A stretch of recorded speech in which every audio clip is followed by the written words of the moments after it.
This is a Rivalry Week edition of the Fan Happy Hour with Luke Anderson. Dante Moore snapping back to throw. Steps up, throws toward the end zone. Sadiq's got it for the touchdown. Brought to you by Roto-Rooter, the experts in plumbing, drains, and water cleanup. Oregon versus Oregon State. We don't need any extra motivation to come in and want to whoop your ass. It's Rivalry Week on the Fan Sports Network. 105.1 FM, 1080 AM, and the Odyssey app. Hey! Happy hump day, all you beautiful radio listeners. I hope you are having a wonderful start to your afternoon. But let's check in with the most important man, Jeff Rust. What's going on, man? Just getting mistakenly invited to like some sales Zoom calls in New York on the old corporate email. Sweet. So I replied back, I'm like, I think you sent this to me by mistake. You sure? I mean, fairly. Here's your big endorsement opportunity, and you're missing out on it, bud. Well, it is for progressive, so maybe I could be the Oregon Flow. There you go. You do have flow. If any word I would use to describe you, you're a guy with flow. You don't. I don't know if you have the same energy as flow for progressive. Yeah. But man, you've got a grace about you that I would describe as flow. I think I probably had the same energy as the other line of ads that they run with the folks turning into their parents. Yeah, that's the one I was kind of thinking of immediately too. Yeah.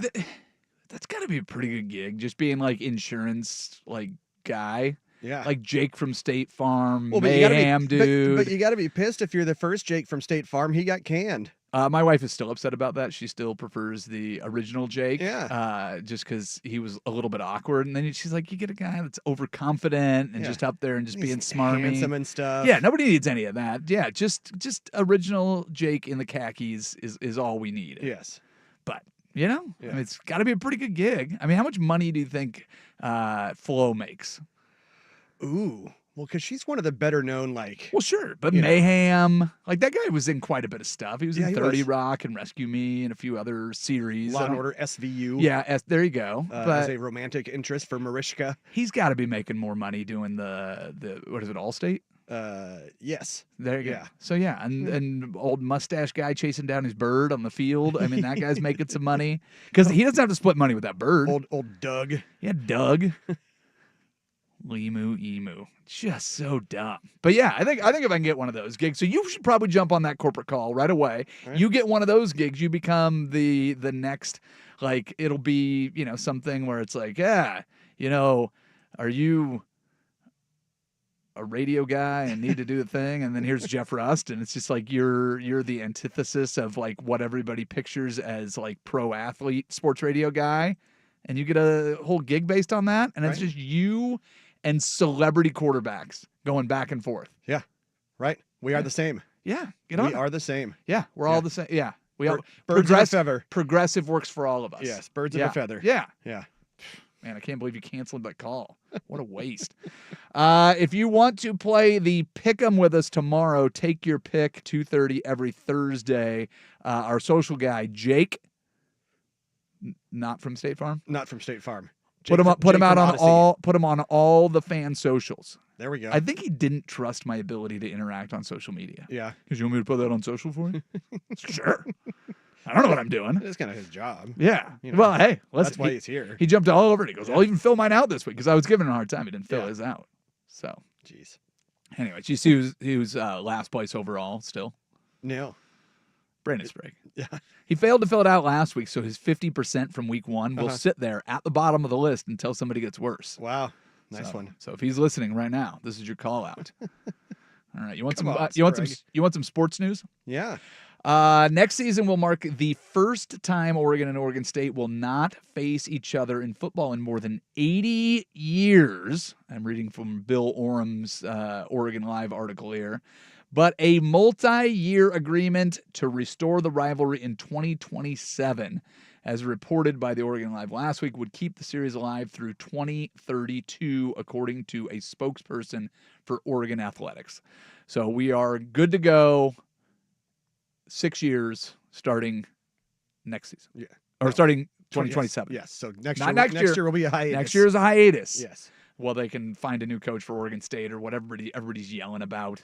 Oregon State's not good at football. Trent Bray is not a good coach. Sorry. Let's face it. By the time 2027 comes around, the Beavers could be on yet another different coach. Yeah, totally. Like the one after Trent Bray goes. Yeah, fair point. Fair point. So, and if anybody going to the game this weekend that's upset that the game's not being played in November, I feel like when you have lopsided games or expected to be lopsided games, at least you get nice weather. Yeah, right. Exactly. I know that we normally wait a little bit later in the show before we dive into Seattle Mariners talk, but listen, this thing may not last forever. There is a real possibility that this win streak at some point will come to an end for the Mariners. Hopefully, it's next spring, and they get to spring training, and they're just kind of sloughing off, and they're playing some other guys, and that's when it comes to an end. But I don't know if you caught any of last night's game. I did not.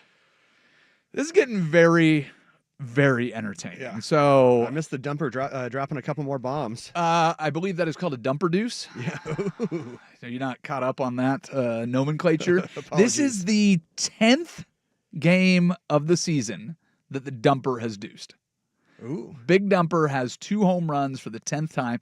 He hit one from each side of the plate. If you are not keeping up with what's going on with the Seattle Mariners.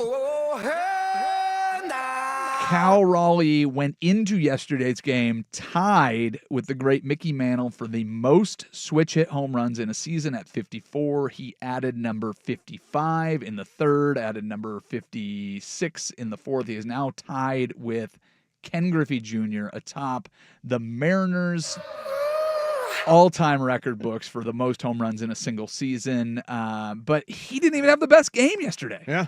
Not even by a long shot. Right? Dom Canzone. Dominant, there, yeah. For you radio Dominic, listeners, yeah. when we say the Canzone, you got to do the Italian hand thing, you know? Yeah. Dom Canzone, 5 for 5 with 3 home runs. Yeah, that's pretty solid. I'm not even sure Cal had the second best game. Something named Carter Jensen, I believe is his name. Sure, for Kansas City. Hit 2 home runs of his own. His first 2 home runs ever. Oh, wow. He's a call-up, a late-season call-up for the Kansas City Royals. He is a local kid, went to high school in Kansas City, and got his first 2 major league home runs. So the dumper is cool. Like in the rear view of everybody and everything that was going on in a 12-5 victory for the Mariners. Makes it 10 in a row. Yeah. I did a little research. Break them up. I did. Do not break them up. You shut your mouth. A lot of freak out happening around the Seattle Mariners. I did a little bit of research because if you look at what is going on right now, everybody at the beginning of September was kind of in panic mode. They could not win on the road. They were playing absolutely terrible. So I looked it up just because baseball is one of those things where on this show, we've basically been talking about it every day. The Mariners are in the hunt, so it matters to me, so it matters to you because I care. Yeah. Like if you're listening to this, hopefully you care about what I care. Or you absolutely hate what I care about, and then you can throw things at the radio. But either way. And also we need the Big Dumper updates because Big Dumper. Listen, it's a whole thing. It's absolutely fantastic. So I checked the winning percentage by month for the Seattle Mariners, just to give everybody kind of an idea of what's going on right now. So Mariners started off, if you take March as a standalone, they were 40%. They were 2 out of 5 games, so whatever. April, they were scorching, red hot, 64% win percentage in April. In May, 48%. In June, 48% for a win percentage. In July, this is when they went out and started making their moves at the trade deadline was the end of July. They were improving in July, 53.85% winning percentage. Okay. So that's when they became buyers, right? They had a great April. They had a kind of meh May and June. And then they started to win, so then they go out and they make moves. August is when their road troubles really started. You know what their win percentage was in April? Or I'm sorry, August? 55%. Really? So they actually got better in August than they were in July, which is exactly what that's when everybody started panicking about this team. baseball is, when you look at it on a daily basis, if you get 2 or 3 days where you have losses, they had a 5-game losing streak in mid to late when they lost to the Mets and got swept by the Phillies. So that is a little bit troublesome. That's a 5-game losing streak. Woe is me. Yeah. They started September with a 4-game losing streak and have won 10 straight. They have a 71% winning percentage in September so far. Hey-o. If it evens out to 60%, that is a great month. Yeah, absolutely. They are absolutely going scorched earth on everything. It can end at any time. So I say we sit back and enjoy it. There are 3 things that we can thank for this. If you're not following the Mariners, there's the power of the mustache. Mm-hmm. Give credit to whomever you like for that. Bryce Miller said he can only grow a mustache, and he's had it since college. So he's trying to claim the mustache power. Alrighty. But that's one of the things. So if you want to support the Mariners, and your wife won't kill you if you wear just a mustache, because mine will. I once lost a mustache bet, and she cried and begged my friend who held the power of the mustache bet. It's supposed to be a month. Yeah. Lasted 2 weeks, and she pleaded for her sanity. I can't do it anymore. She goes, the marriage won't survive if he keeps his mustache. So I will not be cutting a mustache for it. The other thing that is, of course, is the Etsy Witch. I assume that you guys have talked about that on the firm, because you actually brought that up to me initially. Yeah. But a man was getting upset with the road woes of the Seattle Mariners, so he went on to Etsy and paid $15.99 to an Etsy witch for a spell to clear the bad mojo for the Seattle Mariners. Mm-hmm. Since then, they have not lost a game. Hey. That was game 2 of their series in Atlanta, and since then, they are on an absolute tear. The other thing that happened during that game, and I found out about this yesterday because I got a little bit of the game on the radio. Uh-huh. Apparently, Rick Riz has a pregame bag of Cheetos. Just one of the little bags of Cheetos. Uh-huh. And he got the first one. Jerry DiPoto came in, tossed him a bag of Cheetos that second game in Atlanta, and he has had them every game. Last night, the reason it came up, a little bit of a freak out. They could not find Cheetos anywhere in Kansas City. Oh, no. But they found him. And just before first pitch, they tossed him out to Riz in the booth, and he got his Cheetos in. He had Doritos. He was going to try those to see if they worked. Nope. Doritos, not Cheetos. Yeah. They have the gold dust on them. It ain't the same thing. No. So here's what I'm worried about, though. Okay. How quickly can RFK get this food dye thing actually going? Because Cheetos is on that list. So I'm a little bit worried about that one. Listen, you can't outlaw mustaches. I mean, you can outlaw beards if you're the Yankees somehow, but we're not outlawing mustaches. Heck no. I don't think the Etsy witch is being tracked down by the FBI or any government organization. But the government's coming after our Cheetos. And if it costs the Mariners a World Series, I will get political. Well, now, here's the thing, too. If this pregame bag of Cheetos is so important, why are they not traveling with said Cheetos? And then instead of, just going out and hitting the store in whatever town they're in. Listen, I don't know all the ins and outs, but apparently DiPoto goes somewhere and gets the bag and brings them to Rick Riz. This is the way I understand the transaction So maybe it's part goes. of the process. I couldn't tell you exactly what it is, but if every Mariners fan listening to my voice starts eating Cheetos and it helps the Mariners win games, do what you got to do, because baseball is a game of superstitions, and I'm here for it all. Listen, it may be the Etsy witch all along. It may be the mustache power. It may be the Cheetos. But listen, do you want to mess with any of them? Do you want to take the risk that it's okay? Nope. So I'm with that. With that, let's go to In Case You Missed It. I don't think that's not what it's supposed to be. I don't think that's the one. No. Oh, it was intercepted. Yeah, intercepted. Thank you very much. Yeah. All right, here we go. Let's try this. Hey, there we go. Fancy Moses. In case you missed it, Jessica Simpson expressed relief that her past relationship with former NFL star Tony Romo did not work out. Jim Nantz has reportedly reached out to Simpson for advice on how to end a relationship with Romo. Yeah? Okay. Chicago Bears coach Ben Johnson is unfazed by Tom Brady's dual role as a broadcaster for their upcoming game and as a minority owner for the Las Vegas Raiders, downplaying any conflict of interest. He said as long as Geno Smith is planning to throw the ball to both teams equally, Tom Brady can have the whole playbook as long as he cares. No?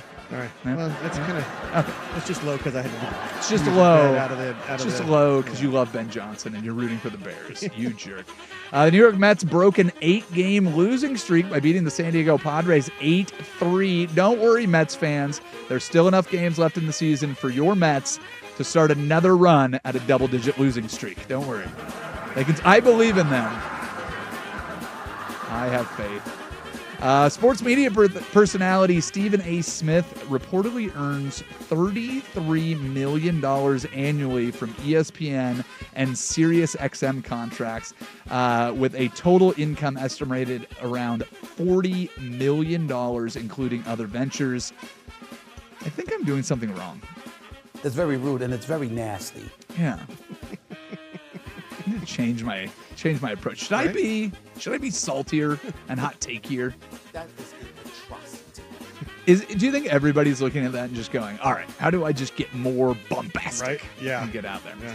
All right, finally, Kevin Durant stated he would play for Team USA in the 2028 Olympics, but only if he's still performing at an all-star level and not just as a veteran bench player. He also added that if Team USA were to lose, he'd leave America immediately and play for the other country.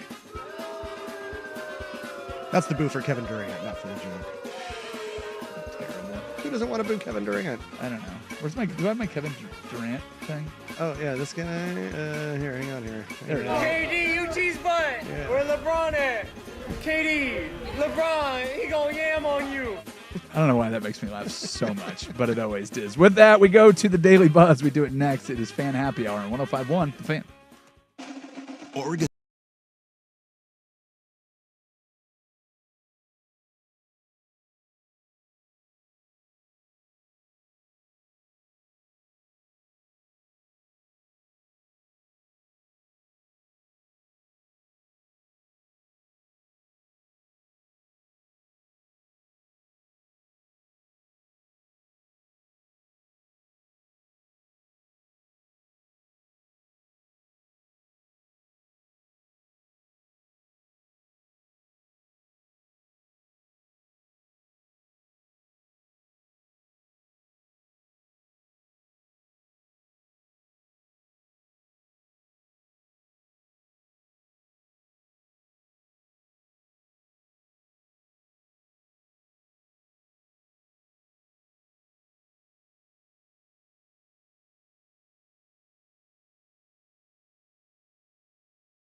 edition of the Fan Happy Hour with Luke Anderson, brought to you by Roto-Rooter on the Fan Sports Network. Top headlines, trending topics, and trivial matters that got our attention. It's the Daily Buzz on the Fan Happy Hour. The Buzz.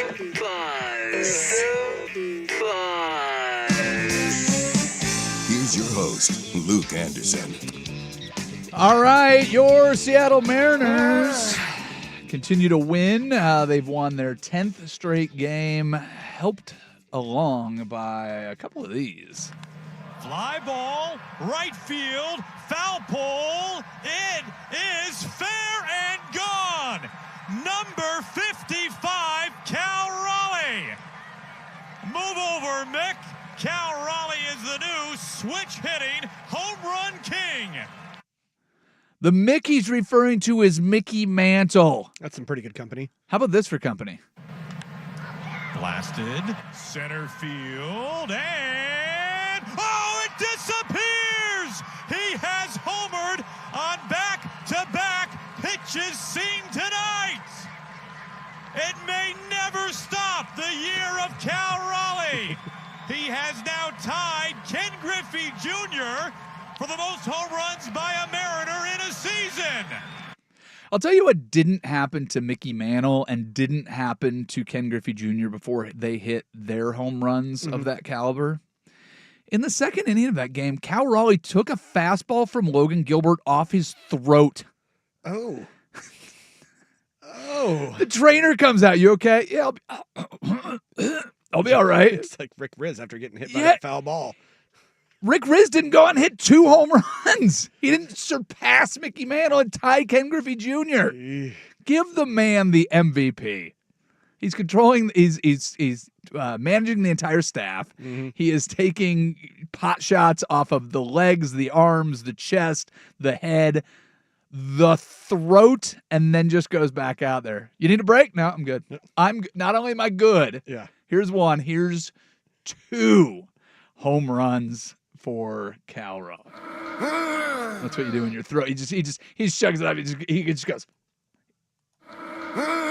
Just shakes it off, and he's like, yeah, I'm good. I'm good. Rub a little dirt on it. I am good. Around the Mariners, there are some things happening. So the Mariners have won 10 straight. They are still half a game ahead of the Houston Astros. The Cleveland Guardians won their 10th game in 11 tries, defeating the Detroit Tigers 7-5 in 10 innings. They had 4 extra base hits in the extra inning, which is fairly historic. They're playing incredibly well. That means right now the Mariners are only 2 back of the Tigers. Ooh. The Tigers have 2 more against said Guardians. Then they have another series. Then they play 3 more against the Guardians. So you've got a team that's only 2.5 back in the wild card in Cleveland. They're trying to claw their way back into this, so they are playing with everything they got. So the possibility that the Tigers are catchable is very much out there. Another impactful game, I guess 2 games. The Athletics win their 5th straight game. They beat the Red Sox 2-1, which means the Red Sox actually lost ground and moved down to the 3rd wild card spot. And the Astros, with a 6-5 victory over the Rangers, move into the 2nd wild card spot. So this, 2. And you know what that means for the way the seeding is set up, yes?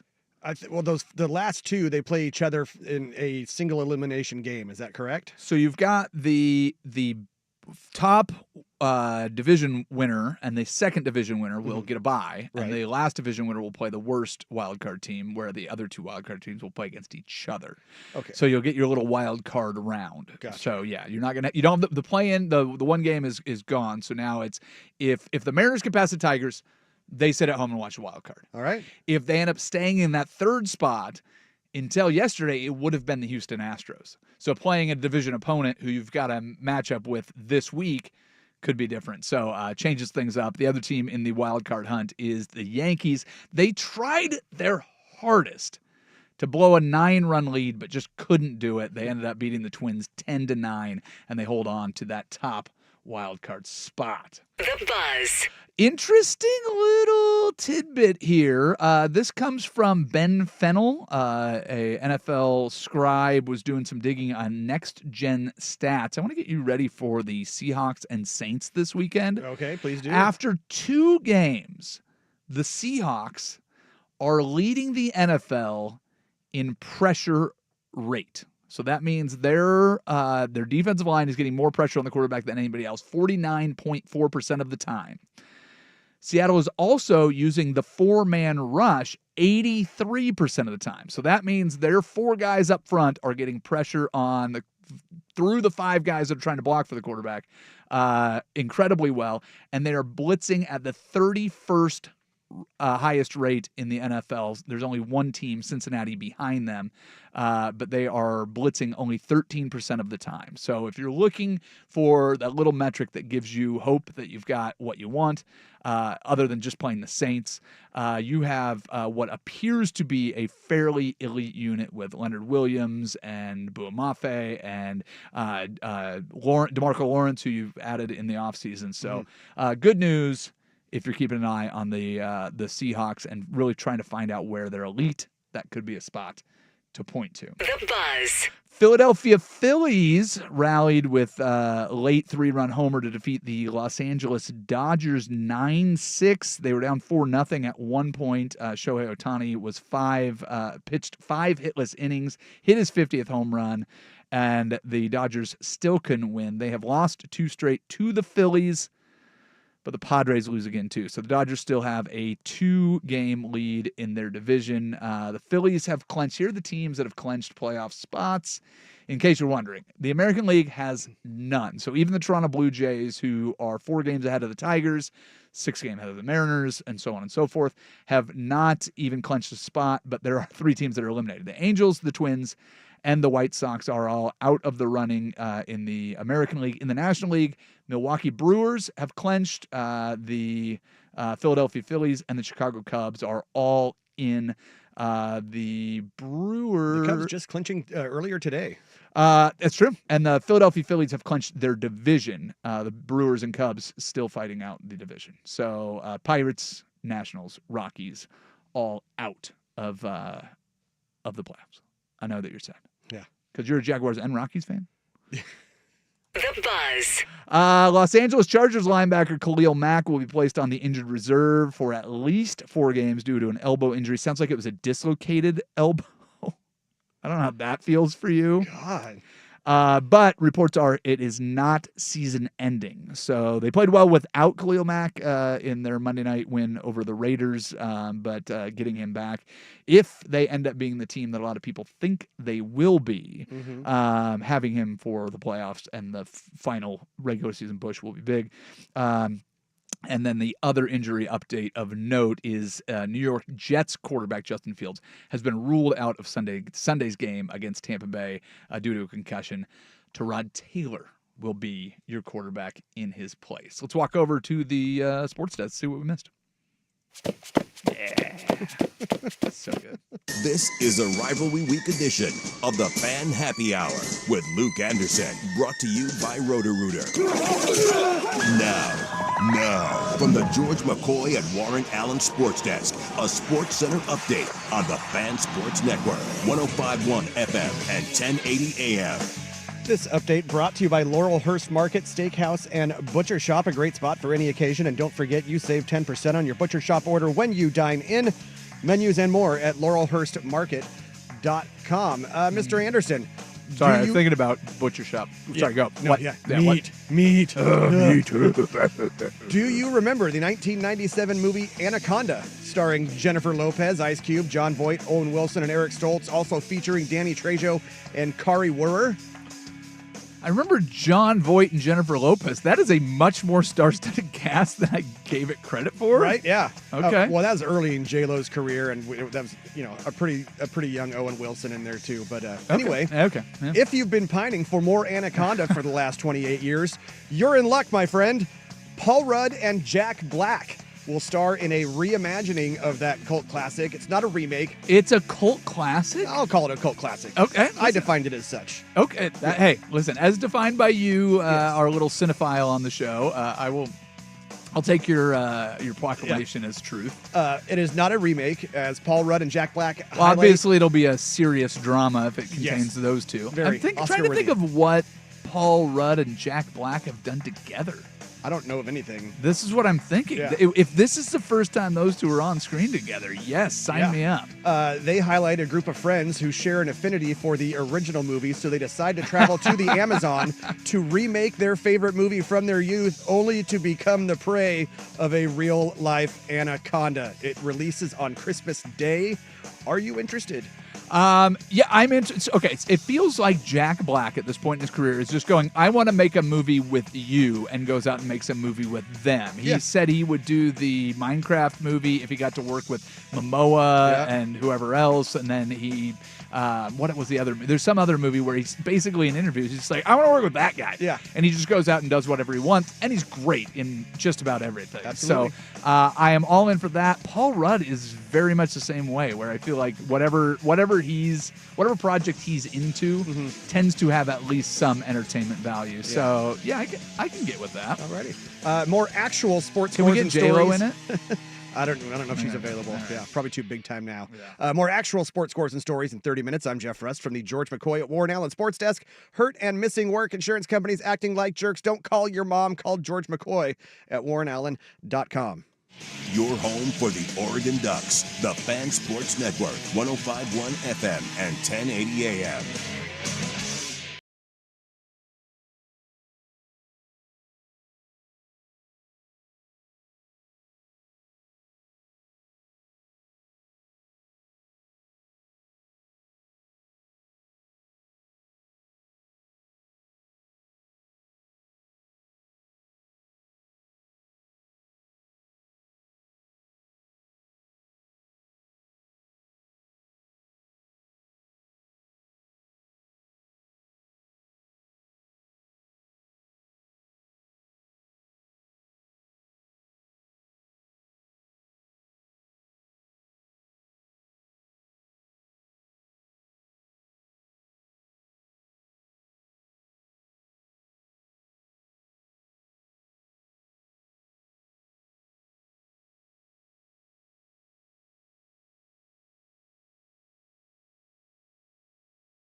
Next Wednesday on the Fan Happy Hour with Luke Anderson. Time for the subtext. We've got the clips, but what were they really saying? Let's listen in. Let's listen in. Let's listen in. Let's listen in. Let's listen in. I think that's just an opportunity for us to go play football in, different places, and to be the team that we want to be. We're going to have to go play in, hostile environments, away from our crowd, away from our fans, and I thought our team has done a good job handling that adversity and dealing with it, and whether it's a really loud stadium or crowd, just being able to work through that for sure. That is Chargers quarterback Justin Herbert talking about what it's like to start their season on the road. They host the Broncos for their home opener on Sunday. Luke, the Los Angeles Chargers are being praised after 2 weeks for how they're playing. Do we expect them to be even better at home? Well, first game was technically a home game. At least they lose a home game for it, playing in Brazil. And then they go to Las Vegas, which I know the stadium's cool, and I know it's exciting. How much of a home field advantage does that feel like when you watch the game? Because it felt like you get the Raiders energy because the crowd shots, they go and pick out the guys wearing costumes and doing the whole thing. But it didn't feel like there was a whole lot of juice in that building. Now, Gino tried to suck the air out of the building every chance that he got. But it didn't feel like it was that much of a home field advantage in either of the two road games. Right. So, yes, I expect them to play well, but partly because Denver's offense has been so awful. And I feel like now with Justin Herbert as a veteran quarterback and somebody that seems to have command of the game, knows when to run, they haven't been getting a ton of help from the running game. He was their leading rusher last week. So I think if you can kind of figure that out, I think the combination of Jim Harbaugh and Justin Herbert's going to be hard to stop this week. And Denver kind of reeling so far through 2 weeks. So I will say they will look better, but that's because I think Denver is worse.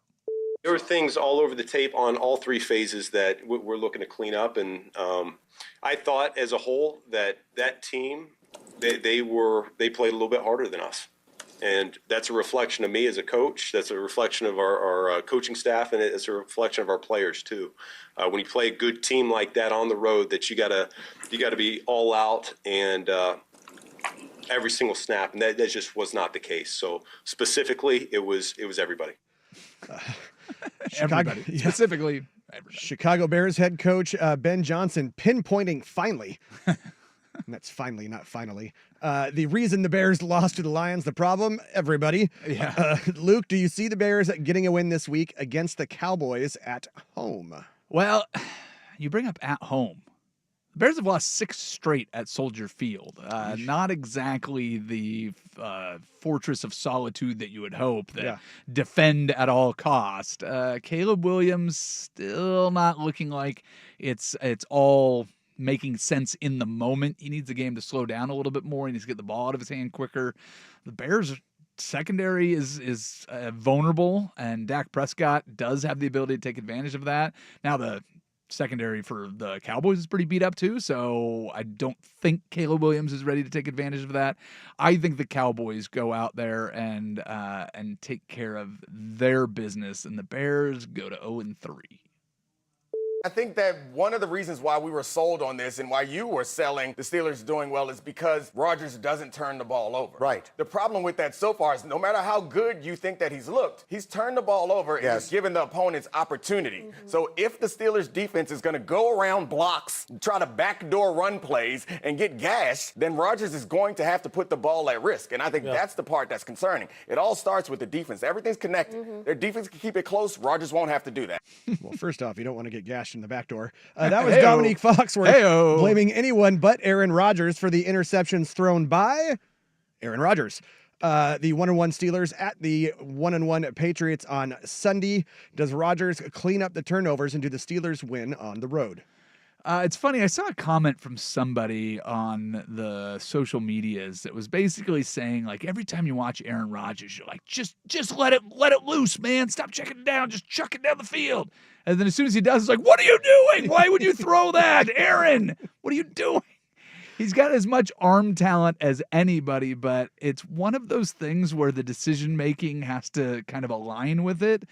And I don't even know if it's decision making as much as it's, I think he still thinks he can do what he's always done. But I don't think he has, and it's not the talent. Wait, are you saying that Aaron Rodgers thinks a lot of himself? He does.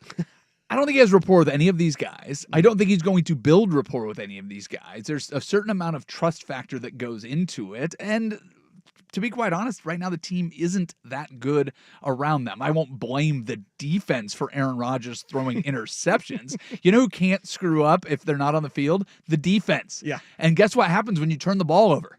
The defense has to go on the field. So, and plus, like one of the biggest gaffes in that game was special teams. So, Dominic Foxworth, I appreciate you trying to defend Aaron Rodgers, but I think that's his problem to solve. They have Patriots this week, though, yeah? Yeah. Yeah, that's not I don't know that that's the biggest challenge. I wouldn't be surprised if they went in there and got a win. You've got Drake May on the other side. I don't know. The Patriots have looked all that impressive so far. Not exactly world beaters, in the Mike Vrabel era. I think they'll get better quicker. But yeah, I think the Steelers, they're one of those teams. They're going to get 10 wins. They're going to be on the cusp of the playoffs. They're going to be a winning team because they always are. And if they're not, it'll rest squarely on the shoulders of Aaron Rodgers. So I think they win this week. If they want me gone, if they tired of winning, they can send me on their way because that's all we've done is win. So if they tired of winning, we've won this league 8 out of the last 10 years. Is that not good? I'm just asking. Is that good? I don't know if that's good or not. To win your league 8 out of 10 years, to go to the playoffs 7 out of 10 years, to be in 4 national championships, win it twice. Yeah, we're a little down right now. Take your shots, but I got a long memory in case y'all don't know. We'll be all right. We'll bounce back. This is a program built to last. Always has been. Always will be. And I would just say if you give up on us if you don't believe in us because we've lost 2 games down to the last straight and you didn't believe in us anyway, so it don't matter. You wasn't all in anyway. If you're all in, you burn the ships, man. There ain't no exit strategy. Like, you're freaking all in. And hey, listen, I mean, if Clemson's tired of winning, they send me on my way, but I'm going to go somewhere else and coach. I ain't going to the beach. Hell, I'm 55. I got a long way to go. Y'all going to have to deal with me for a while. I got a long way to go. I'm just getting going. I'm just now good enough to be a head coach. Channeling his inner rusted root, saying, send me on my way. That was Dabo being Dabo. Luke, if you were Clemson, would you be looking for another head coach? It's one of those challenges where you don't fire a guy unless you got somebody better waiting in the wings. I am no fan of Dabo Swinney. Yeah. Insufferable is sure a light way to put it, I think. But. Well, yes, but compare him to his peers. Yeah. Is he insufferable as a human? Yeah. Is he insufferable to you and I, the lay people of the sports world? Like, you and I aren't out there competing. We don't got to go wins every week. But as far as coaches go, he's pretty much what you expect from a college football coach. He's not on the positive end where you're like, it's surprising to hear such positivity from a college football coach. He's not the worst out there because there's a lot of guys doing some stuff that's pretty terrible. There's plenty of people that are being put on suspension or leave from teams for all kinds of different infractions. He seems to have a clean resume. Is he annoying? Is he insufferable? Sure. The thing about that whole clip is he's not going away. Somebody's going to hire him immediately, so we're still going to have to listen to him. Yeah. So might as well stay at Clemson, where I only have to hate one Dabo Swinney team and not follow the roller coaster of where he's at. So stay in Clemson. I can keep hating Clemson. You're in the ACC. The funniest thing, you know where they're ranked right now? 15th in the ACC. Not 15th in the country. 15th in the ACC. Every so often you're going to have down years, and I think they'd be foolish to get rid of him. We've said this all before, but it just continues, and it continues at a historic level. To do what he's doing and to do it behind the plate, as often as he's back there, it's kind of unfathomable. And I think the way he led the staff again tonight, what he has done for us behind the plate all year, to do it at that level, and then to do what he has done offensively, it's unmatched. I think you can honestly say it's unmatched. And that is Mariners manager Dan Wilson, his daily superlative search for ways to describe what we're seeing from the big dumper, Cal Raleigh. Luke, how many more home runs will Cal have by the end of the weekend? The question is, who will have more, Cal Raleigh or Dom Canzone? Am I right? Yeah. Dude, by the end of the year, I think he hits 60, so he gets 2 more by the end of the weekend at least, and then going into next week, he's going to be chasing the big 6-0, man. It's too much fun right now. With that, we move on to one more for the road. We do it next. Happy Hour on 105.1 and the Fan Sports Network.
Relax, hotshot. Welcome back to the Fan Happy Hour. We're about to wrap things up. Maybe you guys like what I have so far? Wicked woman, cool creams and misters. You got a cool spell on me. Let's grab one more for the road. Come on, everybody. Everything's smooth. Here's Luke Anderson. All right, Rusty Bottoms. What's a good word out there? What are people saying on the text toy, the YouTube chats? Well, regarding the Anaconda Classic and the rumored, well, I guess not rumored, it's been announced, reimagining of it. Yeah. When I asking if J-Lo was still going to be in it, and I said, no, she's probably too big time. And somebody texted in, have you seen the movies J-Lo still does? And she is not too big time for anything, apparently. Oh, all right. Yeah, I have to say I have not kept up on J-Lo's career. I couldn't tell you a thing. I got nothing. She was in that movie Jack with, or was it Jack? Or what was the one with Robin Williams? I remember that one. Oh, yeah. Where he's like an overgrown kid, like Benjamin Button. I think that sounds right. Yeah. Yeah. Remember that one. And then regarding Paul Rudd and Jack Black, whether or not they'd done anything together previously, technically, according to the not according to the text line, technically they were both in Anchorman, which is true. You fact-checked the text line. I did fact-check. Okay. It took me a second, and then I saw the image. I was like, that's right, Jack Black was the biker that got hit with the burrito and kicked the dog off the bridge. Yeah. But I don't believe that they ever shared any screen time. Well, there you go. So here's an opportunity to get them interacting with one another on screen, which is, let's be honest, that's all we really want, yeah? Oh, hey, Jack Black and Paul Rudd together? Yeah. Let's do it. I'll sign up for that. I don't know if you saw this yesterday morning, big plumes of ash flying up around Mount St. Helens. I did. Did you figure out what that was? Because I got an update on it if you're curious. Just some unusually strong winds from a direction there they don't normally come, and it whipped up a bunch of the ash from the 1980 eruption is what I saw. That is exactly right. So if you were worried that there was any volcanic activity, fear not. But yeah, the unusually high winds. Have you ever spent any time up at Mount St. Helens? When I was a kid, like we went up and hit one of the observatory points or something, but I was super young. Well, I'll throw basically no. I just want to throw this out there because last summer we did a trip up there and did a big hike along that northwest side of Mount St. Helens. Mm-hmm. And I know there's a lot of people that don't cross the bridge north into Washington unless they're, road tripping to Seattle or something and don't spend much time. Yeah, well, listen, there's plenty of people on my side of the river in Vancouver that do the same thing. To me, it's shocking because I cross the bridge every day. But if you have never been up to Mount St. Helens and you love hiking and getting out of doors, going up there, it's staggering to see how much ash still sits there. I was born, just over a year after the eruption, but my parents lived in Yakult, Washington when it erupted, and the pictures, and they still have samples of the ash, but they were basically in the shadow of the mountain, which is not that far away. Right. If that blew up on the southwest side, it's a very different outcome for a lot of people. But going up there and seeing that it is still kind of a barren wasteland. I mean, just knowing that here we are in 2025 and the ash from 1980 is still exposed enough to just blow up in a plume because the wind goes by may seem shocking, but if you ever have a chance to go up there and just kind of see it firsthand, there's a trail that goes, and I wish I knew the name of it, but there's the Lewitt Trail was the one we did last year, and that one kind of goes around the northwest side, I believe. And but there's one that comes up from the southwest where you can actually kind of walk through the large timber on the southwest side, and then you'll emerge coming into kind of the blast zone and where the Toutle River is. And we did this, I don't know, probably 20 years ago. But you end up hiking through the Toutle River Valley, and then it's just a wall of ash. So it's kind of where the river borders the blast zone. Right. And it's crazy. There's still just trees laying down like they were knocked over yesterday. As far as you can see, there's a huge ash flat that you get this big view over. So, after seeing that, I just thought I'd take a couple minutes to wax poetic about one of my favorite geological places to visit. That doesn't even include the ape caves and everything else that's up there and the reservoirs and all that. But, if you get a chance, make a trip out to Mount St. Helens and do it now, because when the weather starts getting bad, no fun. But now would be a beautiful time to go up. Anything else to add, young man, before we take off? I was just shy of 4 when it blew, and so yeah. I have some faint memories of basically some ash coming down like snow. Yeah, well, there's. about I it. mean, my uncle lived in Virginia, and they could see it from there. It was kind of a big deal. Wow, yeah. So yeah, kind of a big thing. So, well, thank you everybody for listening to our silly little program. Thank you to Jeff Rust, and of course, thank you to Isaac Ropp. We're all done for now. Bye bye. For life is quite absurd, and death's the final word. You must always face the curtain with a bow. Forget about your sin, give the audience a grin. Enjoy it, it's your last chance anyhow. Your home, your savings, your children. Everything that matters to you is at stake in a divorce, and for many